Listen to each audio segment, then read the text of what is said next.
How to become a better leader in your company and in your life.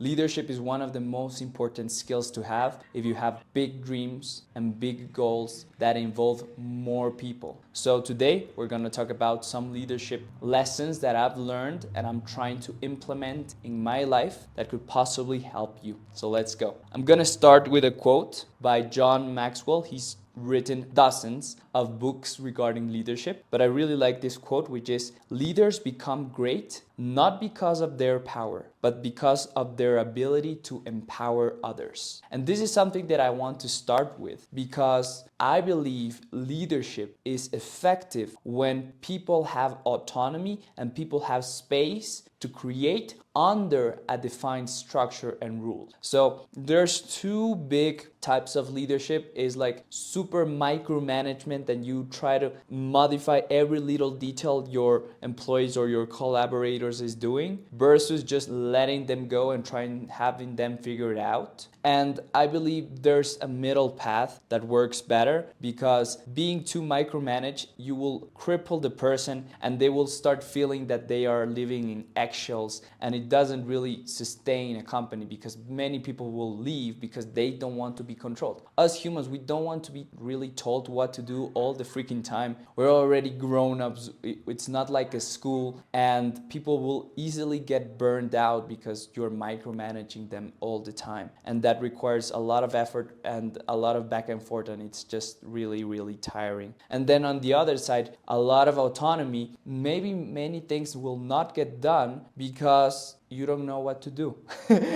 Like, I've left some of my team members sometimes with just a task and or a goal, but it's not clear enough, it's too ambiguous, and I sometimes have to step back in and redo everything again because it was not what was intended. So maybe the best thing is always to do the middle path. Give exact instructions and give powerful methods and systems that will allow you to communicate the activity, the task, the goal in a manner where there's space to be creative and there's space to innovate, but there's also this level of structure that allows things to not go out of the place. So that's one of the first lessons of leadership. It's always trying to be not the micromanager and not like the super let loose. And maybe it depends on where they are at or where your team members are at their journey. Like, I have to put much more attention and much more micromanaging to someone that's just starting out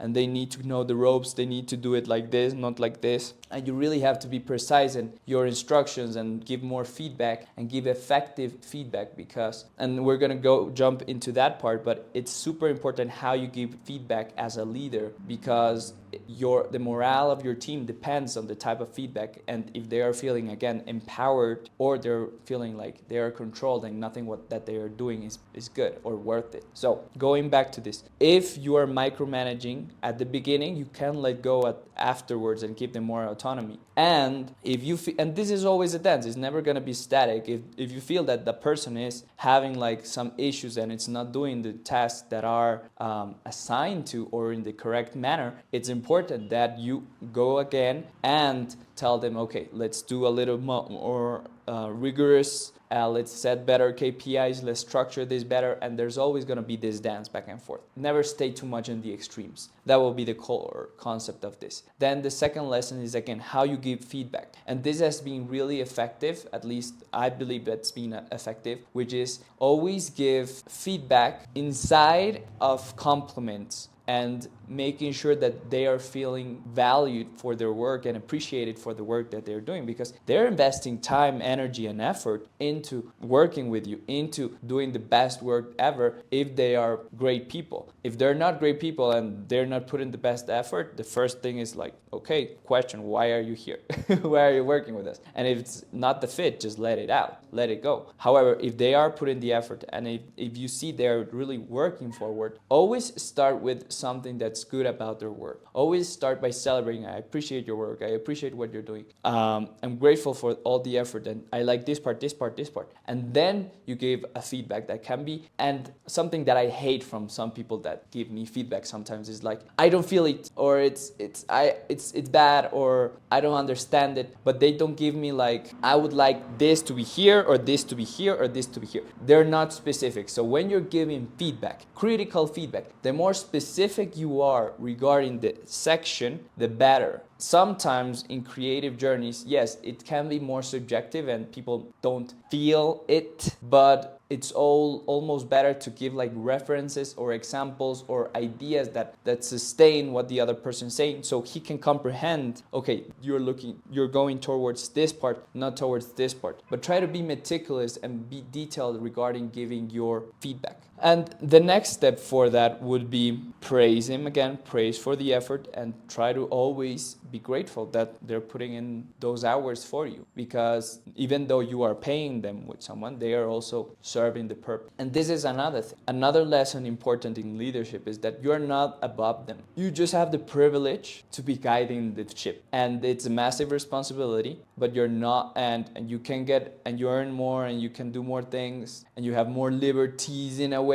You don't have to ask for permissions. However, you're in the same boat. So if you're not putting in the effort as much as them, there's gonna be a disconnect. You gotta show as a leader that you are working more towards them. And it may not be more hours, but getting more results. It might not be getting more results, but actually planting the vision forward and show that you're involved as much as them and in the project, because the ability to trust in a project and the way that people are gonna be involved and dragged into your project and feel passionate about working with you is because if you're showing the actual passion that you have. If you're not showing passion, if you're not coming up to work and saying, yo, let's do this, this is amazing, yo, this is the vision that I'm planting, always telling the vision of what you're trying to do, why should they be motivated? Why should they work more than you? If it's your company, why?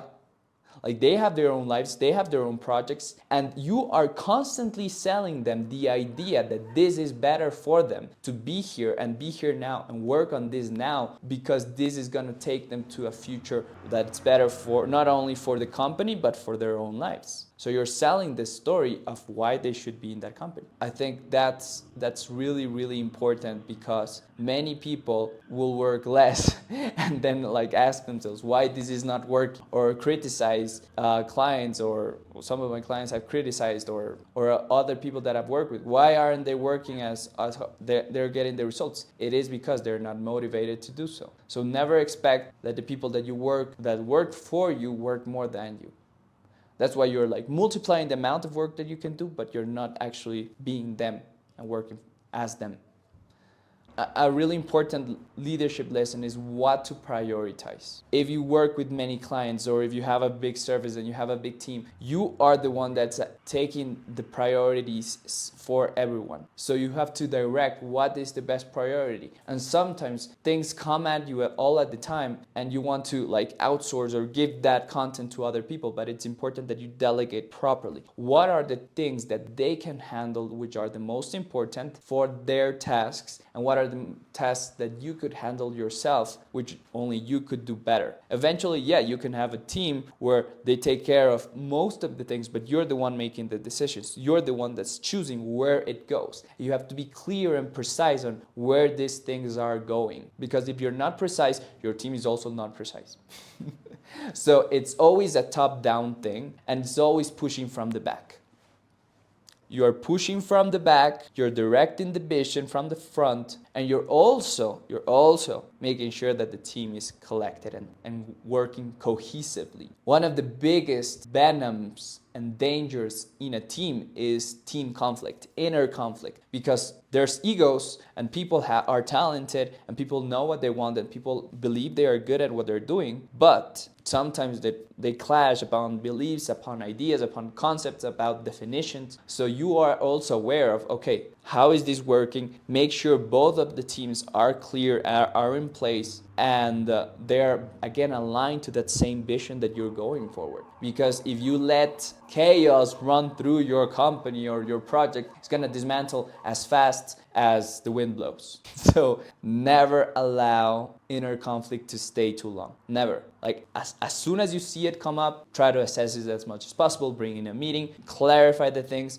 encourage ownership of what their task is and how can they support each other. And again, and tying back to that, it's the emotional space of your team is also important. The physical space of your team is important. Their health, their relationships, the level of rest, the level of nutrition, how are they exercising? And these are things that go past your so-called leadership and what you're paying them for. But you are responsible for all of them. It's like if you were having kids in a way. Not to the degree that you're super responsible for every little single aspect of their lives, but any things that are bothering them will also affect them in their company. So you have to make sure that you are working with people that first aren't like sick all the time and are mentally stable. And second, as soon as shit happens, because shit will happen, life will be lifing, you are going to take care of that. Or you have an HR team that's going to take care of that and make sure that they are feeling well, they're feeling healthy, they're feeling seen, and they're feeling supported. Because it's so easy for us to pick another job, another project, another opportunity right now. Because there's so many out there. The reason people stay with you working is because they feel appreciated, they feel their work has meaning, a purpose, and they're moving towards a goal together. So those are the lessons. Subscribe for more. If you are a coach and need more support in your coaching growth, make sure you link a call with us. We help some of the best coaches in the world here at Asdrosen, and we're super grateful of you checking out this content. Make sure you subscribe for more.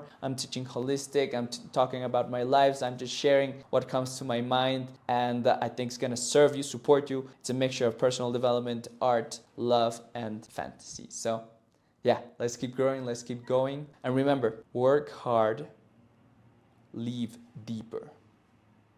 See you in the next one.